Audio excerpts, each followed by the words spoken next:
Good morning, everybody. Okay, let's all stand, and we're going to acknowledge that spring is here. So the first hymn we are changing to 73, Chant for the Seasons, and it is in the column that says Spring.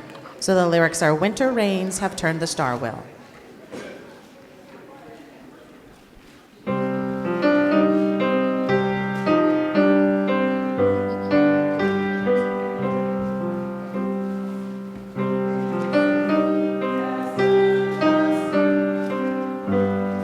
I'm giving you time to get your hymnal. Winter rains have turned the star wheel. Springtime is upon us. Sharp the smell of I always mess this up. They bloom, bursting in our eyes, the tulips of the tulip. Winter rains have turned the star wheel. Springtime is upon us. Greeting is the grass, soft upon our brows, the sunlight, warm caresses. Winter rains have turned the star wheel. Springtime is upon us.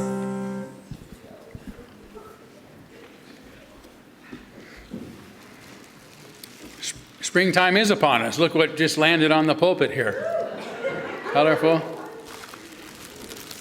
Peggy, would you like to take and pass these around? I want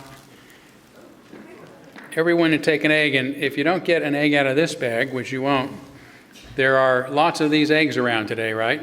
There's hundreds. Hundreds of eggs. We want you to take more than one egg and fill them with candy so that the kids can have a nice Easter egg hunt, or treats or coins, $100 bills, whatever you want.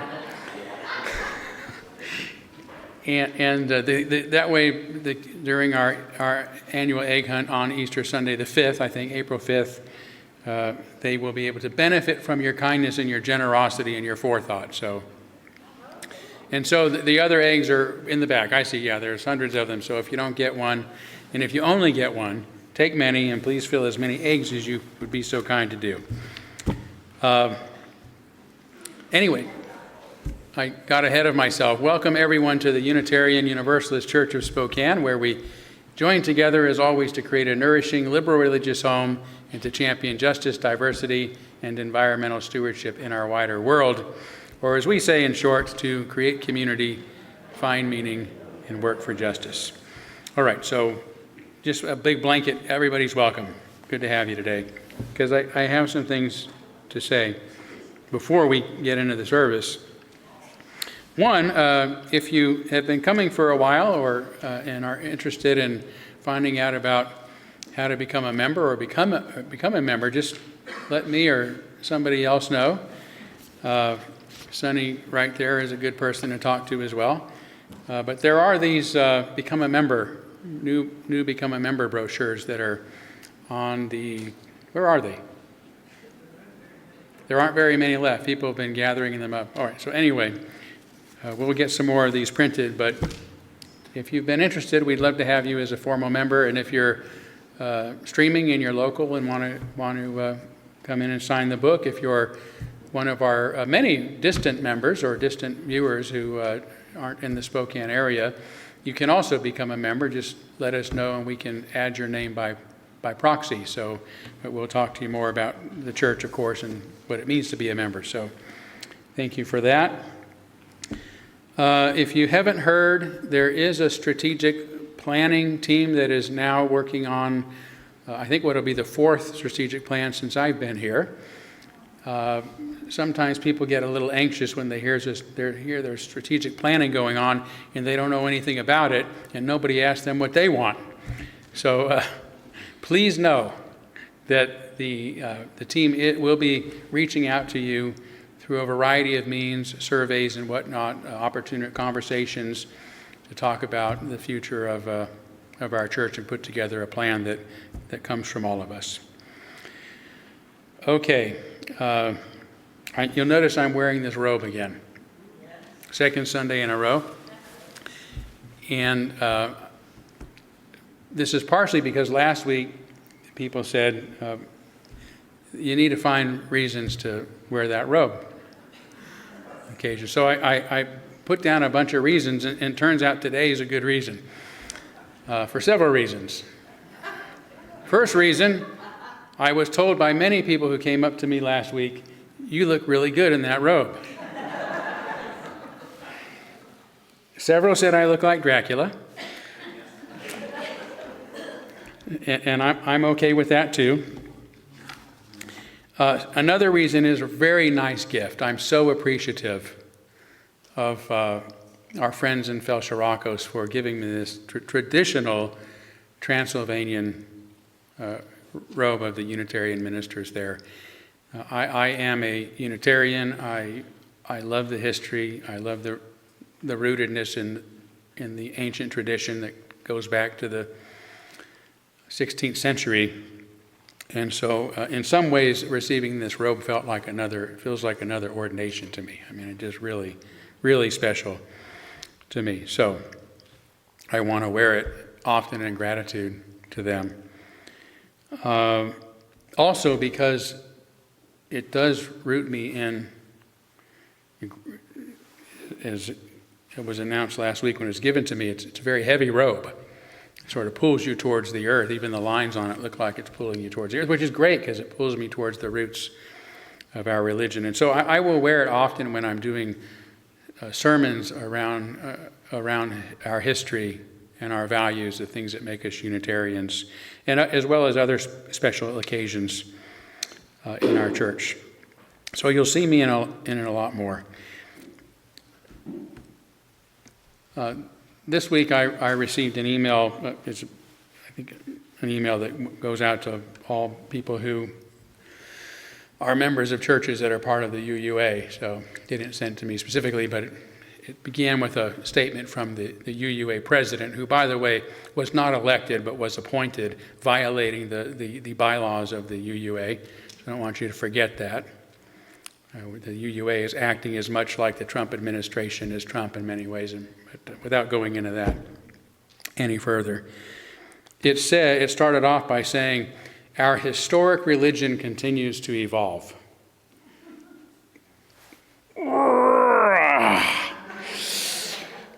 So without reading further, I replied and said, I doubt if you will read this, and even if you do, you will reply to me. But that is pure euphemistic BS.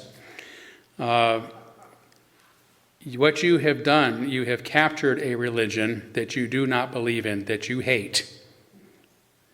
And you have severed it from its historic roots. Okay? So,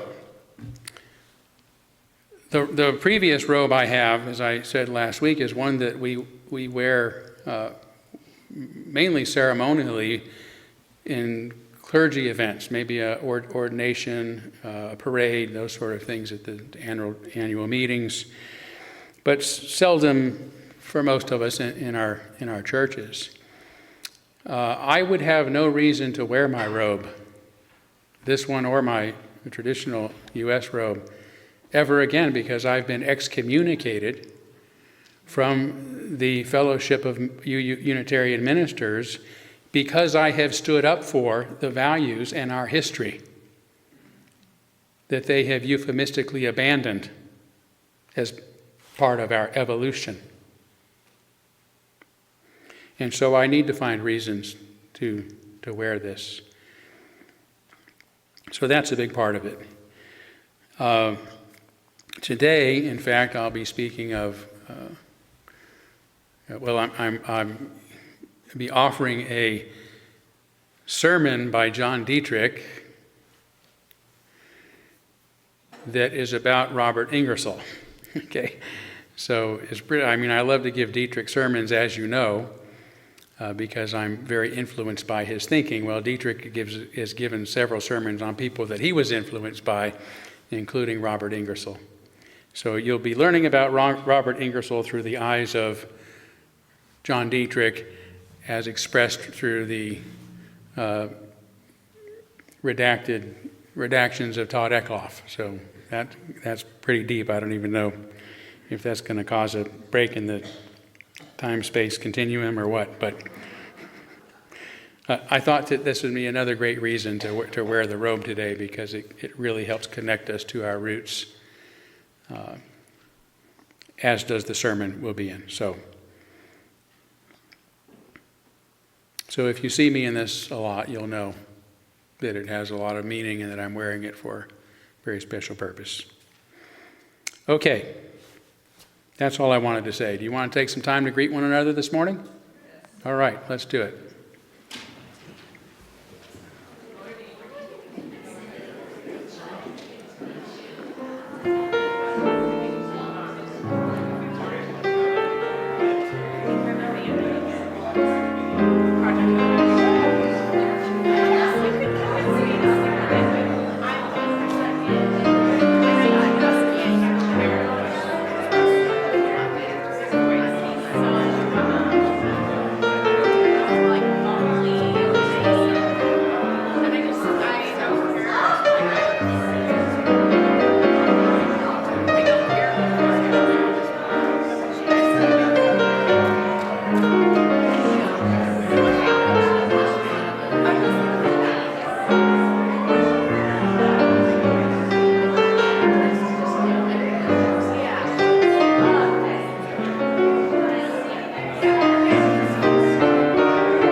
As always, there's more opportunity to visit with one another during our social hour following the service, so please stay around for that.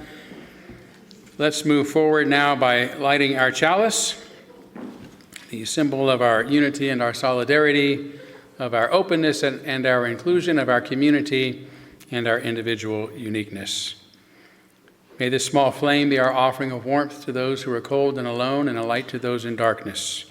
May it be a flame that ignites justice in our world and a beacon of hope to those in need. And may it reflect at least a spark of truth wherever truth has been lost, and cast a healthy shadow of doubt wherever it's been found.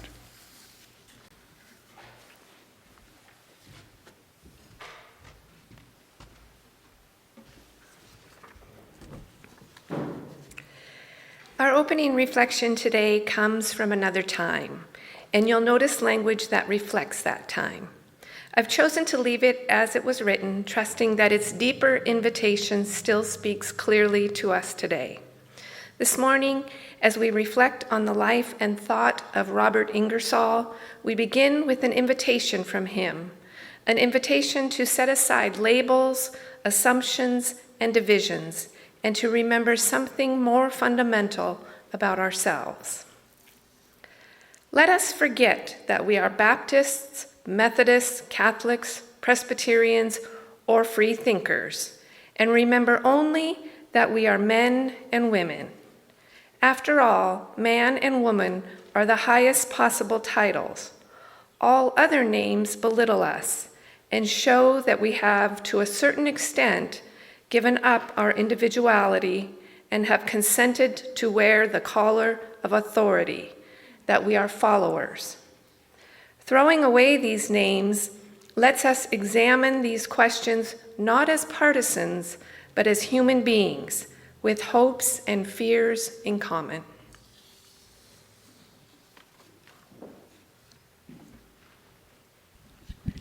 Okay, please stand and let's sing "Let There Be Light."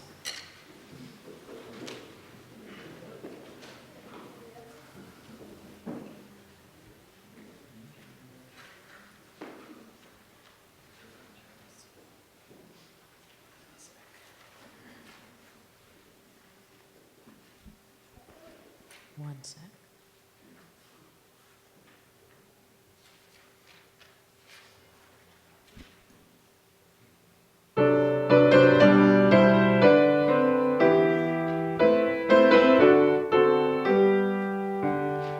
Let there be light. Let there be understanding. Let all the nations gather. Let them be face to face. Open our lips. Open our minds to ponder. Open the door of concord. Opening into grace. Perish the sword. Perish the angry judgment. Perish the bombs and hunger. Perish the fight for gain. Let there be light. Open our hearts to wonder. Perish the way of terror. Hollow the world God made.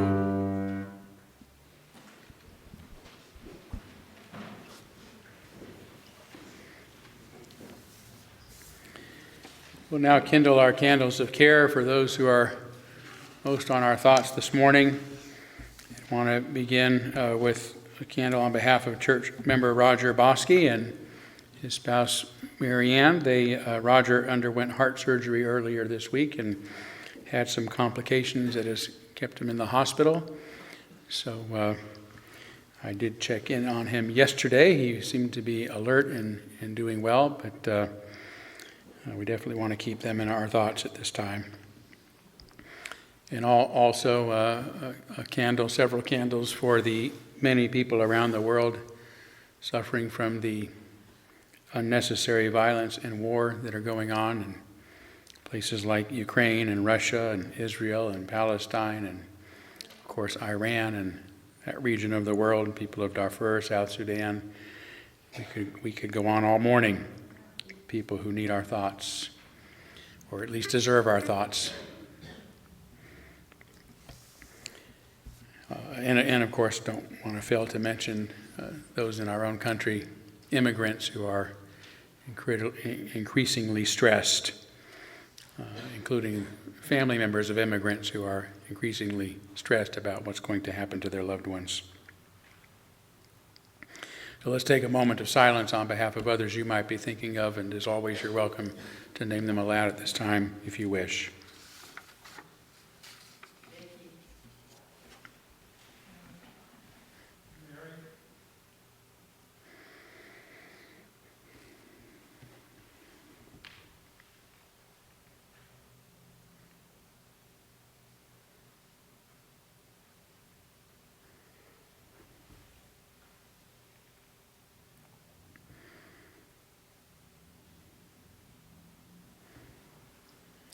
Those named aloud, those embraced in our silence, and all those who are suffering in our world at this hour, we hold in our community with compassion.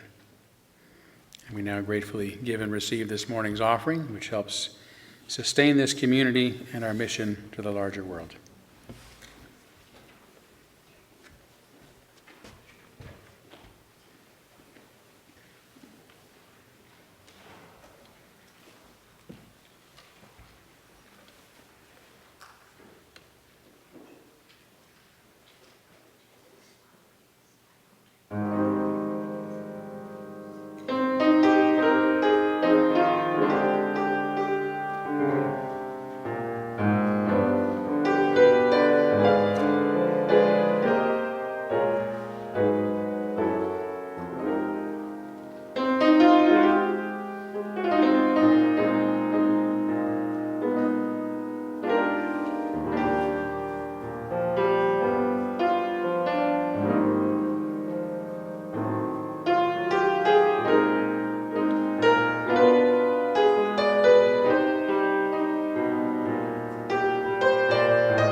There we go.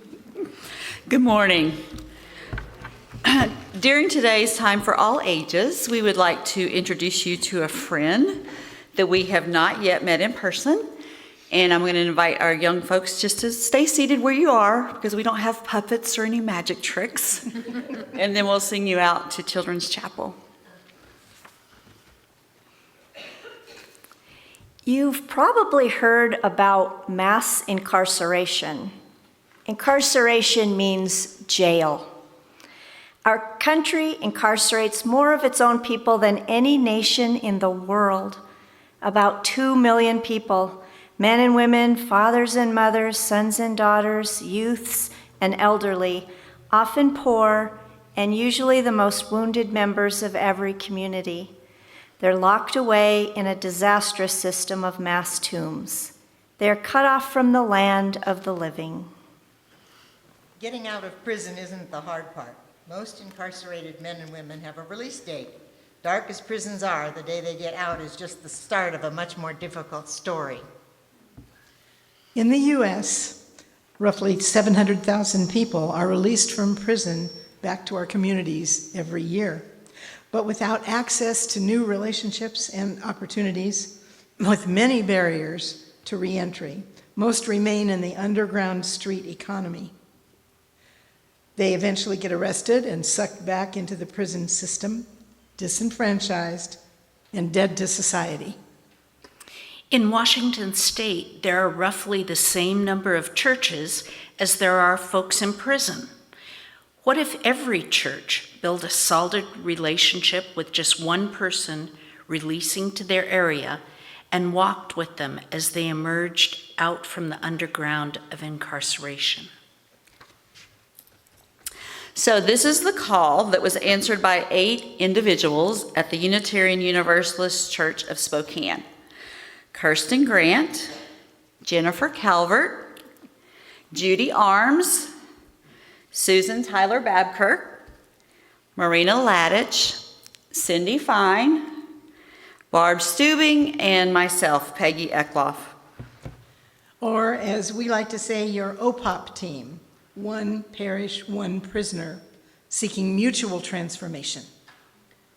This is not a one-way charity, and it's not community service, but an opportunity to experience with our releasing friend the authentic growth and healing that we all need.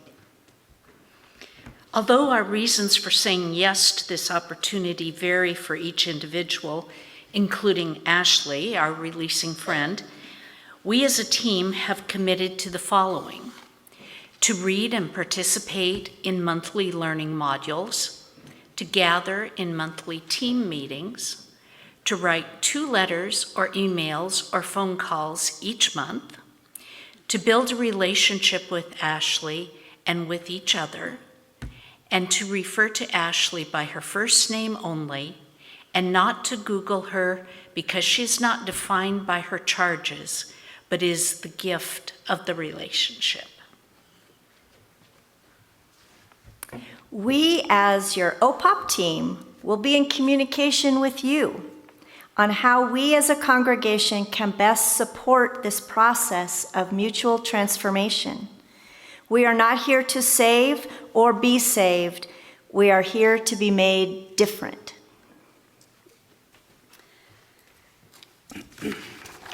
Will you now join us in responsive reading 576 in the back of your gray hymnal?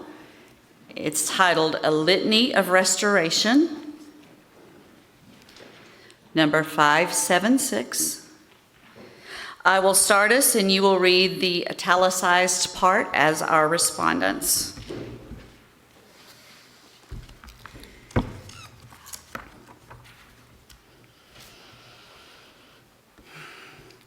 In recognizing the interdependence of all life, we strive to build community.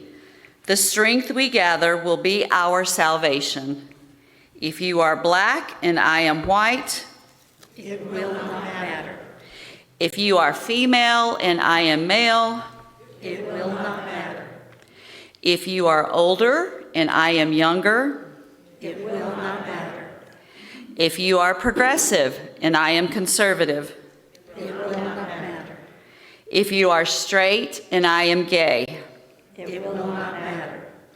if you are Christian and I am Jewish, It will not matter. if we join spirits as brothers and sisters, the pain of our aloneness will be lessened, and that does matter. In this spirit, we build community and move toward restoration. Thank you.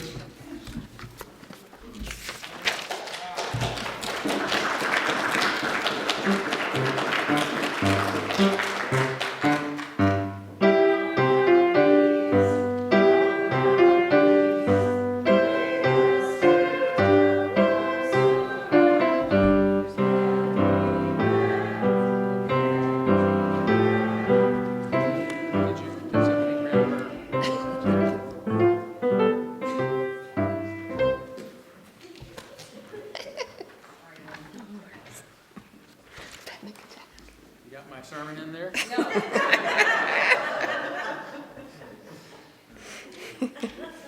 All right.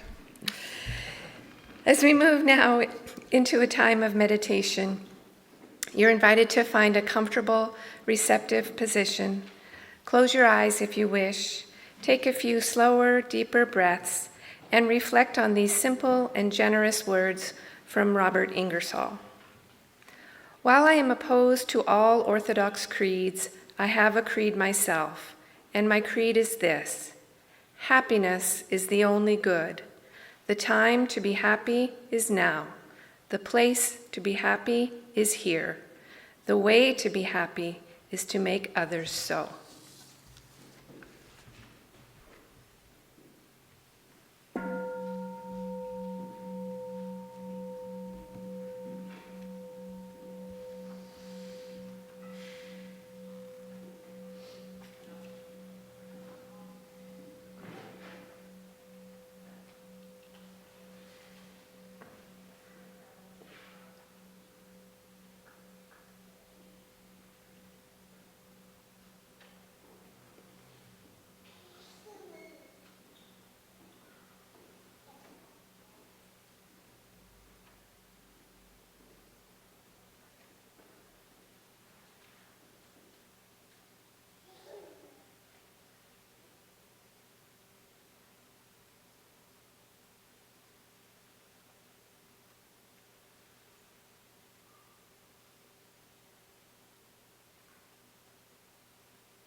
nothing but blue skies do I see,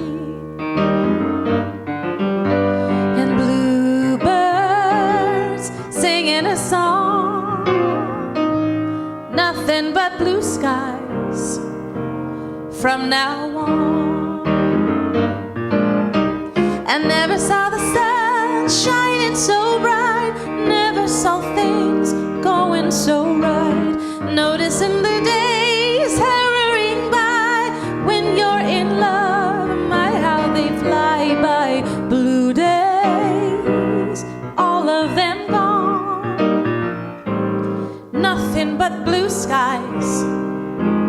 from now on.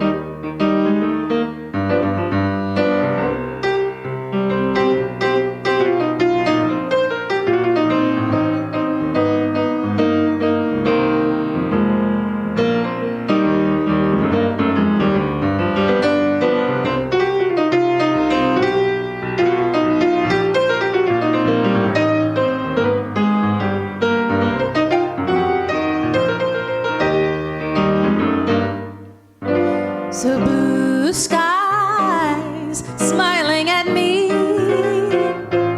nothing but blue skies do I see. In blue days, all of them gone, nothing but blue skies from now on.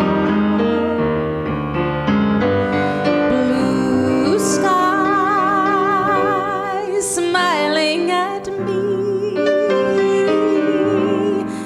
nothing but blue skies do I see. In blue days, all of them gone, there's nothing but blue skies from now on.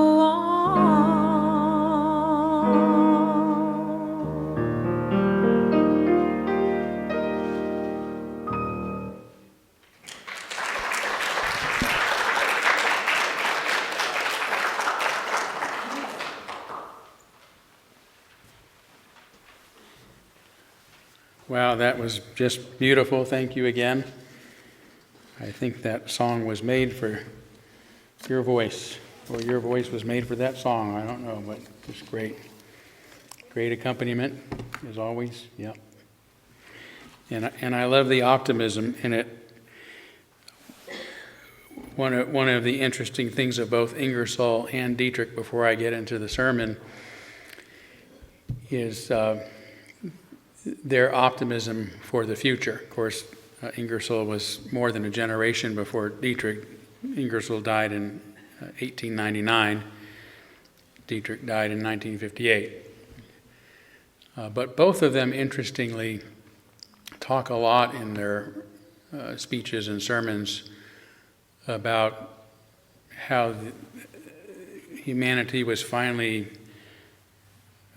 rising above its superstitious thinking. And yet here we are today, where Pete Hegseth is getting out and asking all of us to get on bended knee and pray to Jesus for our troops. So I don't know what happened, but they were both very optimistic about the future. For those who don't know, John Deitrich was the minister at our church from 1911 and 1916.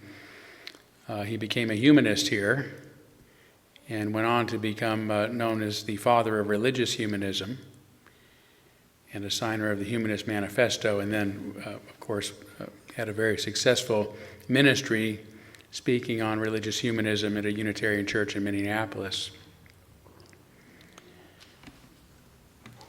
His sermons are usually quite long. In fact, one of the interesting things I think about both Ingersoll and Dietrich is they were very popular speakers. I mean, when Dietrich was here, they had to move to the theater downtown, the Bing Theater, to have 1,000 to 1,200 people attending on Sundays. But if you stop and think about the difference in that era and this era, there was no television, there were no movie houses, there were no radio, and if people wanted to go do something, hearing an interesting lecturer, especially one who said radical things, was a great thing. And I think that's what enabled both Ingersoll and Dietrich to become so popular in their time, something that is very difficult for anybody to do nowadays because there's just an abundance of speakers and mediums and opportunities. So they lived at a rare time, in a rare moment, and it's nice to be able to go back and examine some of their thoughts. So this was, again, originally given on November 30th in 1924 by John Dietrich, about somebody who inspired him, Robert Ingersoll, and as a part of a series of sermons on atheist. So yeah, more than 100 years ago.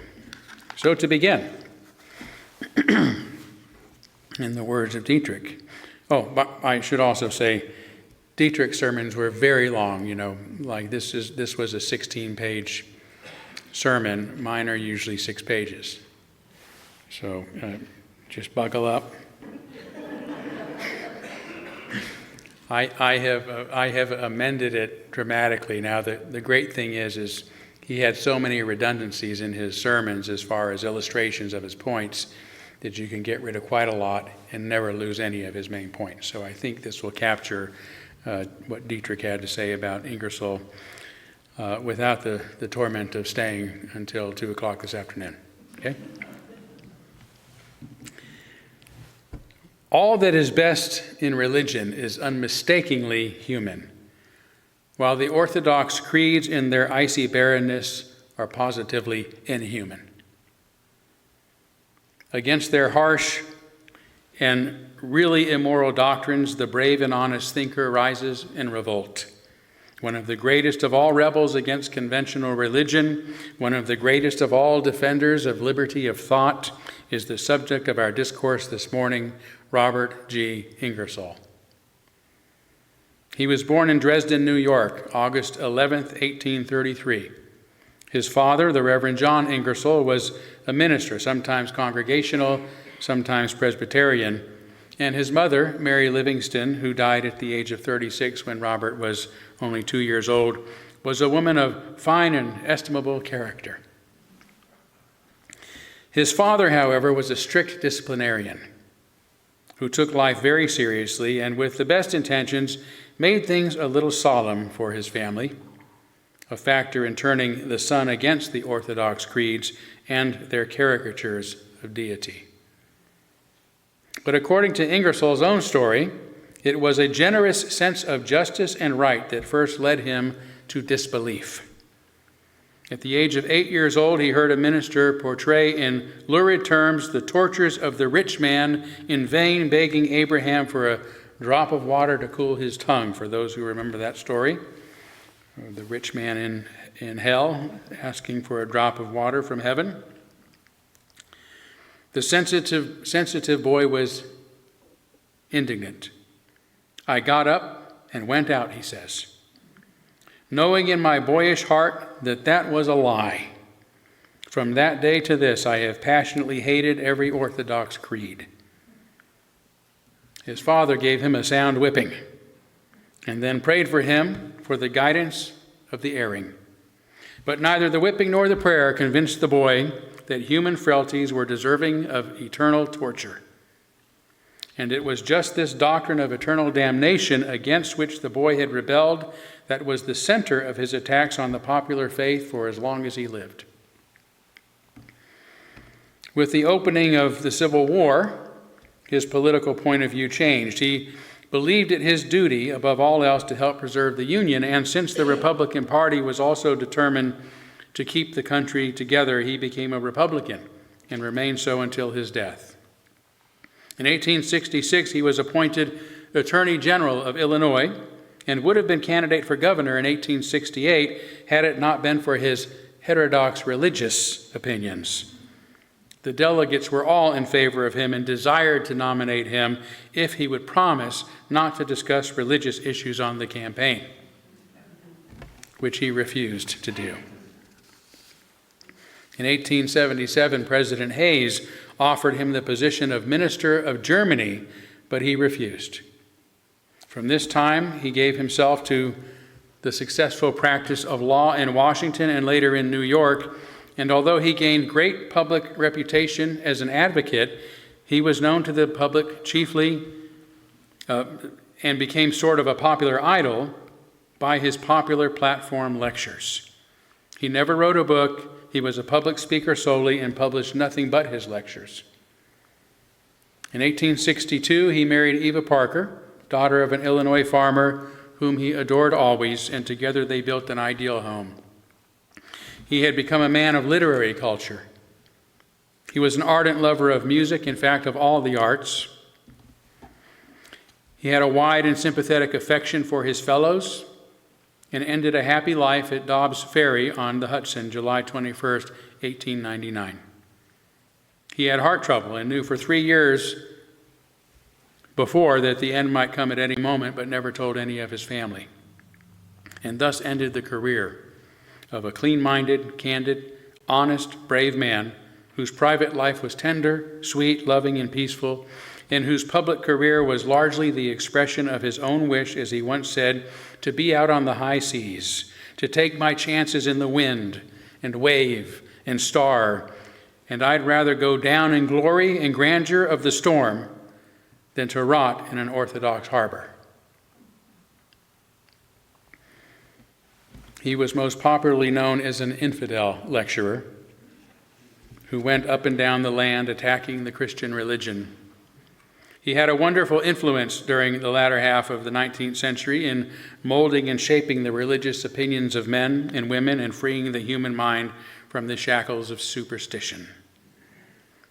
Of course, the ideas with which his name is associated and of which he was the prominent exponent were not new, but by his strenuous activity in spreading them and his appealing ability as a lecturer, they became identified with him in the popular mind.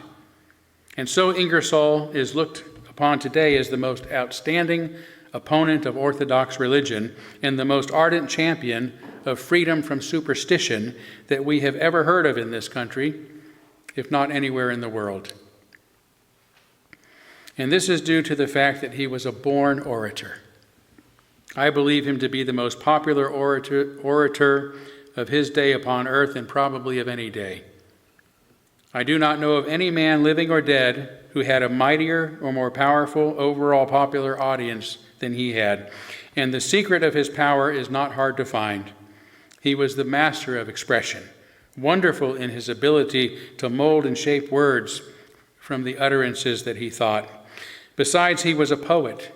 His speeches not only wrought gems of thought, but fine-cut jewels of expression, beautiful as flowers, fragrant as lovely ideas.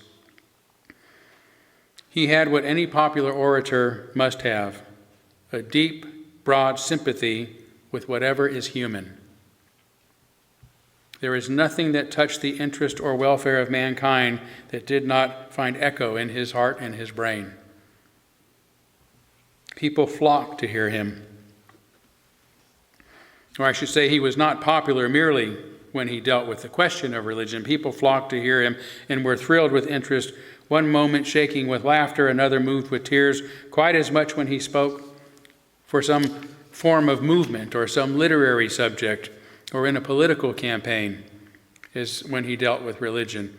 In fact, he was once offered a $100,000 a year salary to lecture on Shakespeare at a university, which he turned down. Before I discuss his religious opinions, I think he sacrificed greatly on account of his religious opinions. His infidelity was an expensive thing. Men would not employ him as a lawyer because he was an infidel.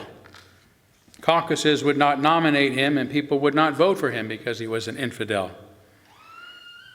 Asked what it cost him to publish his book containing the oration on the gods, he replied, "It cost me the governorship of Illinois." Everybody understood that there was hardly a position, not excluding the presidency itself, that might not have been his if he had been willing to keep still about religion. But when urged to do this, he replied, "It is much more important for me to do what I can to give men light and to break down religious superstition and bigotry than it is to be senator from Illinois or United States minister to a foreign power." And in an age of so much dodging and positioning for effect, let us appreciate the honor and honesty that dared to speak its mind and pay the price. Now, what was his religious position? The thing which he attacked above all was the orthodox belief in hell. because he thought it crushed the human heart, blotted out human happiness, made people afraid to think, turned the brain into a dungeon, and prevented human progress.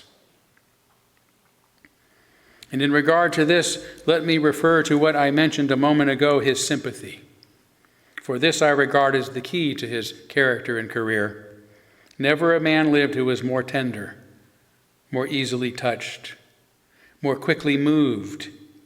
He was as responsive to all the movements of life and thought about him as the leaves of a tree to the movements of the air.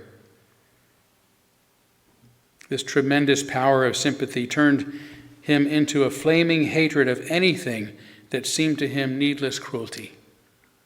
So this one great horrible world-shadowing dogma of eternal hate was the thing that he devoted his life to fighting. The cruelty with which the church threatened men after death. What did he believe about God?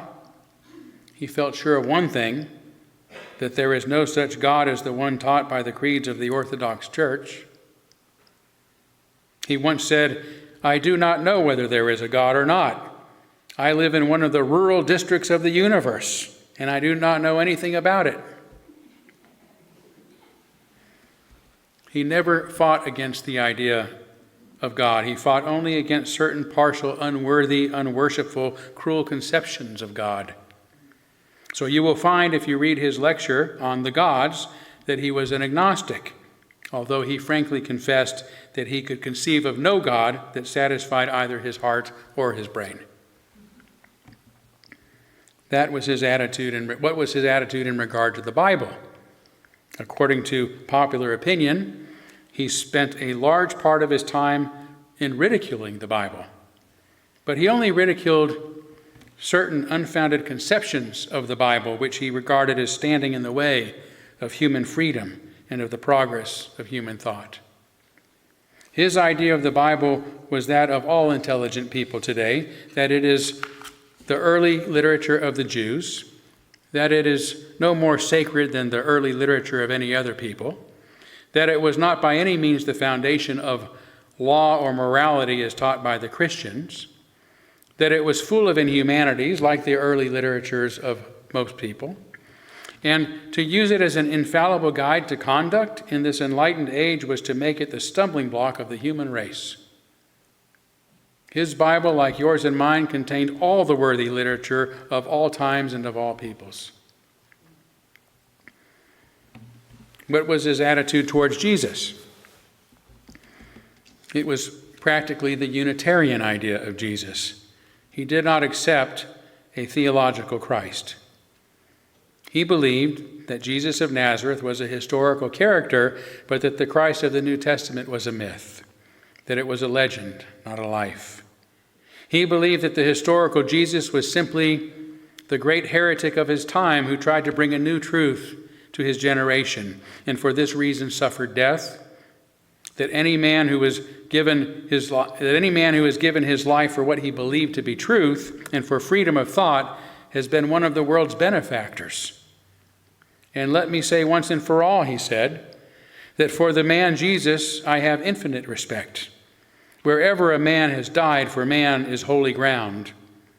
And to that great and serene man I gladly pay tribute of my admiration and tears. He was a reformer in his day. He was an infidel in his time. He was regarded as a blasphemer, and his life was destroyed by hypocrites who have in all ages done what they could to trample freedom and manhood out of the human mind. Had I lived at that time, I would have been his friend. And should he come again, he will not find a better friend than I will be. What did he think about the future life? I shall read only a few sentences which show his belief in this regard. And you will note that here too he is an agnostic, just as we all are when we're frank and honest with ourselves. In his remarks at the grave of a friend's child, one of the most beautiful things I've ever read, he said, "We do not know whether the grave is the end of this life or the door of another.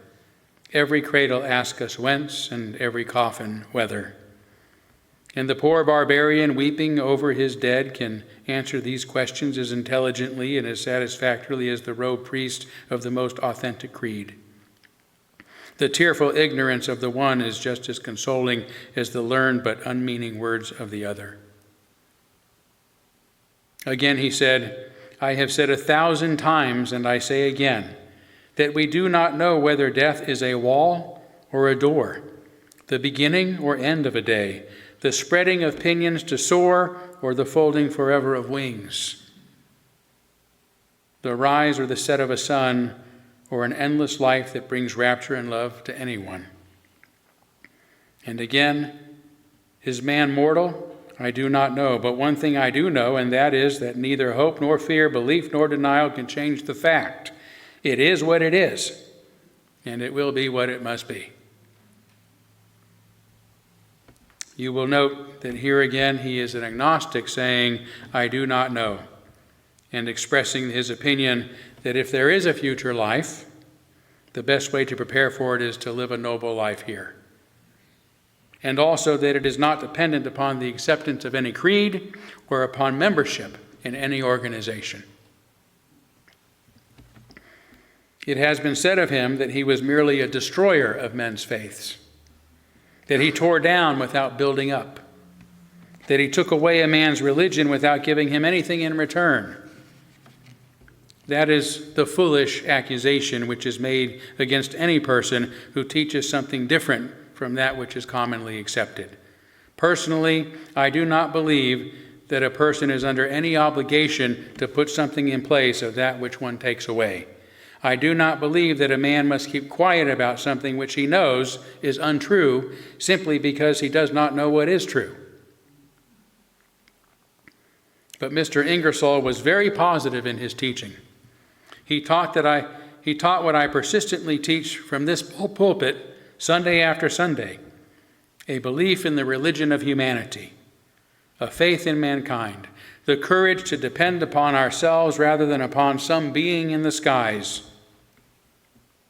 Listen to this, which was in reality his creed: to love justice, to long for the right, to love mercy, to pity the suffering, to assist the weak, to forget wrongs and remember benefits, to love the truth, to be sincere, to utter honest words, to love liberty, to wage relentless war against slavery in all its forms, to love wife and child and friend, to make a happy life, to love the beautiful in art and nature, to cultivate the mind, to be familiar with the mighty thoughts that genius has expressed, the noble deeds of all the world, to cultivate courage and cheerfulness, to make others happy, to fill life with splendor and generous acts, the warmth of loving words, to discard error, to destroy prejudice, to receive new truths with gladness, to cultivate hope, to see the calm behind the storm, the dawn before the night, to do the best that can be done and then be resigned. This is the religion of reason, the creed of science. This satisfies the brain and the heart. And it ought to satisfy the brain and heart of any normal person. That he preached his religion of humanity in which we believe, let me quote again, man should cease to expect any aid from the supernatural source. By this time he should be satisfied that worship has not created wealth, and that prosperity is not the child of prayer. He should know that the supernatural has not succored the oppressed, clothed the naked, fed the hungry, shielded the innocent, stayed the pestilence, or freed the slave. He tells us that he did not worship. He thought it belittling to the conception of God to suppose that he wants that kind of fulsome flattery. But if I had time, I could read you glittering sentence after sentence on this very theme of worship, expressing what he meant by it. Worshiping that which is beautiful, that which is true, that which is high and noble in life, the consecration to duty in the midst of darkness and difficulty and sorrow. If I were to try to find aspects in the life and teachings of Ingersoll, I should have great difficulty. Of course, I could not agree with him politically or economically in many respects, for while he may be classed as a radical in religion, he was very conservative economically and politically. But I do not know one word of positive teaching by him concerning the great questions of human interest that is not noble and fine and true, as healthy as the air is fragrant and as the lilies of the field. And his life was a fine teaching itself. His relationships with his fellows were based absolutely on justice and right, and his home life was as sweet as a poem. He said, "I believe in the religion of the family, that it is far more important to build a home than to erect a church. The holiest temple beneath the stars is a home that love has built, and the holiest altar in all the world is the fireside around which the family gathers with the sweet babes." But it is said that he had no reverence. It used to be said over and over again that he was so utterly lacking in reverence even for his parents when he attacked their religion. I want to give you his idea of honoring mother and father. He said, "You never can honor your father by going around swearing to his mistakes. You can never honor your mother by saying ignorance is blessed because of ideas she had that were mistaken. I want to honor my parents by finding out more than they did. Suppose the human race had begun back in the Stone Age to honor father and mother in such a way as to consider it wicked to learn anything that they did not know. We would still be in the Stone Age. The best way to honor father and mother is to try to make a better world for their grandchildren to live in." Again, it is said that he was an infidel, but Mr. Ingersoll was indeed a man of splendid, unswerving faith. He had faith in reason. He believed in inquiry and in the search for truth. He believed that all truth is safe. He had faith in right, and it was because of that faith that he denounced wrong, even when he found it in the Bible. He had faith in justice and love, and it was because of that faith that he refused to believe in any God who could hate a part of the human race and create an eternal hell. If our churches had half as much faith in truth and right and justice as Mr. Ingersoll had, this would be a heaven as compared to what the world is today. I have sometimes been asked, what is the cause of a career like Mr. Ingersoll? What threw him into such extreme reaction? Given the teachings concerning God and man and destiny found in the old creed, given the preachers who persist in teaching these old creeds regardless of growing knowledge, and then given a man who thinks for himself, who has a heart that has been touched, who has a sense of justice and who is brave enough to speak out, and you have a man like Ingersoll, the natural necessary reaction against the old creeds. True religion cannot be ridiculed because it is not ridiculous.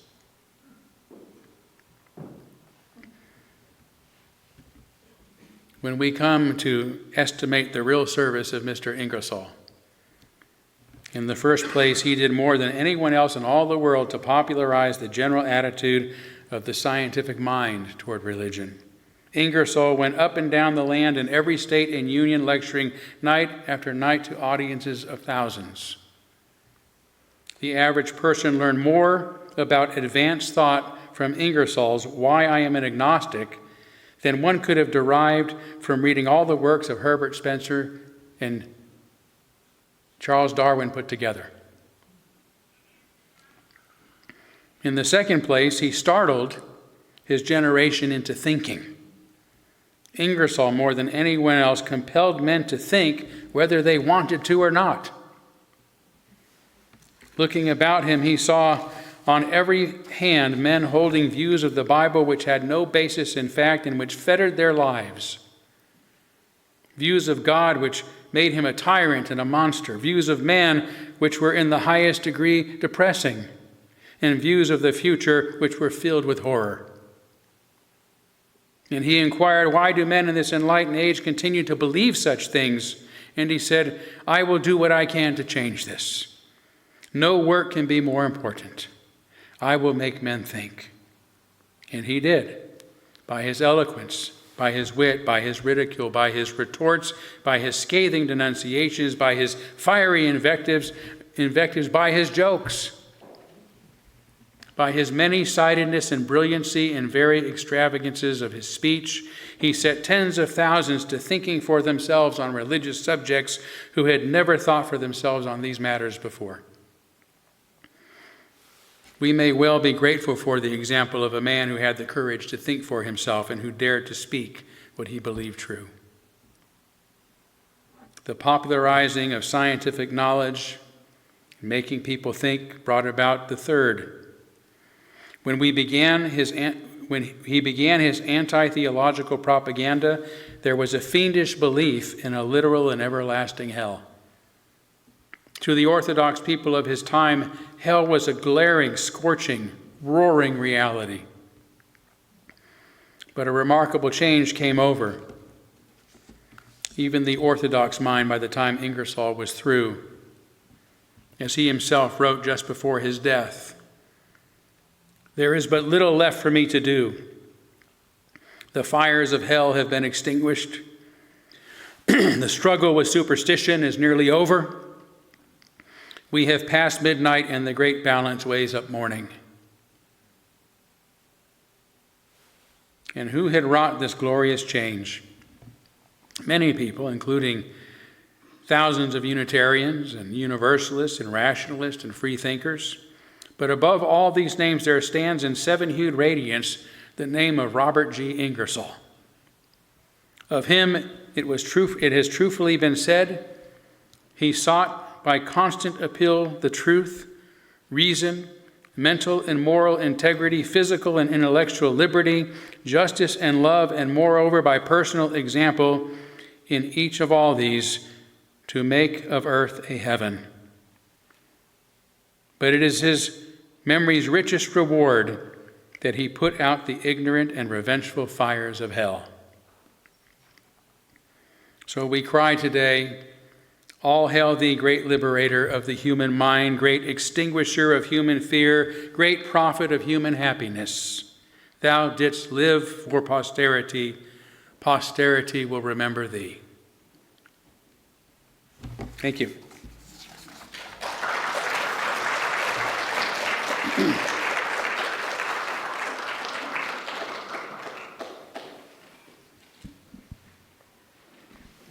Okay, please stand and let's sing our last hymn. For all that is our life.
Pain and loss, for each new thing we learn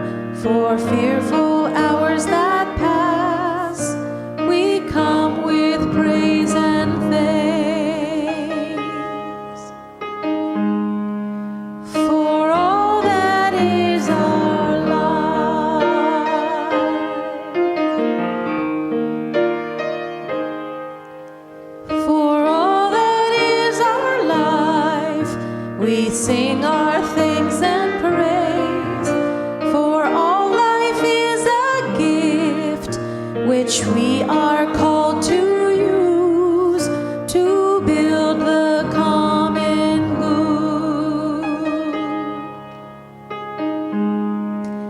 and make our own days glad.